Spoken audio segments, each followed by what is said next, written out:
Hi friends, നമുക്ക് ഇതൊരു ചക്ക ഇട്ടിട്ടുണ്ട്. അതുകൊണ്ട് നമുക്ക് ചക്കപ്പുഴുക്ക് ഉണ്ടാക്കി നോക്കാം. ചക്ക ഒരുക്കി അരിഞ്ഞെടുത്തിട്ടുണ്ട്. അതിന്റെ ആവശ്യമായ ചേരുവകൾ: ഒരു തേങ്ങ, മുളക്, വെളുത്തുള്ളി, ജീരകം, കുരുമുളക്. മിക്സിയിലിട്ട് ഇത് നമുക്കൊന്ന് ഒതുക്കിയെടുക്കാം.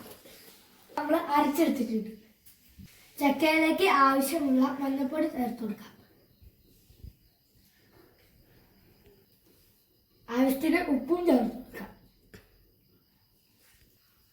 ഇനി നമുക്ക് അതിലേക്ക് അരച്ചു വെച്ചത് ഒഴിച്ചു കൊടുക്കാം.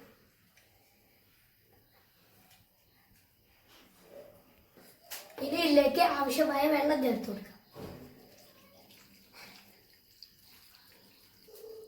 അല്പം കറിവേപ്പില മുകളിൽ ഇട്ട് കൊടുക്കാം.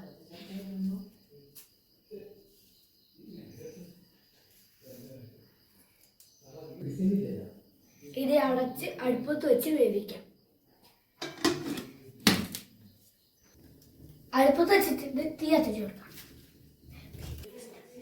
ചക്ക വെന്തോന്ന് നമുക്ക് നോക്കാം. ചക്ക വെന്തിട്ടിട്ട് നമുക്കിത് ഇറക്കി കൊടുക്കാം. നമ്മുടെ ചക്ക ശരിയായിട്ടുണ്ട്. ഇനി നമുക്കിത് കുഴച്ച് ശരിയാക്കി എടുക്കാം. നമ്മുടെ ചക്കപ്പുഴുക്കായിട്ടുണ്ട്. ടേസ്റ്റ് ചെയ്ത് നോക്കാം.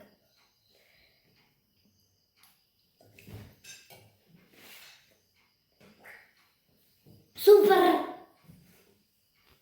വീഡിയോ ഇഷ്ടപ്പെട്ടെങ്കിൽ ലൈക്ക് ചെയ്യുക, സബ്സ്ക്രൈബ് ചെയ്യുക, ഷെയർ ചെയ്യുക.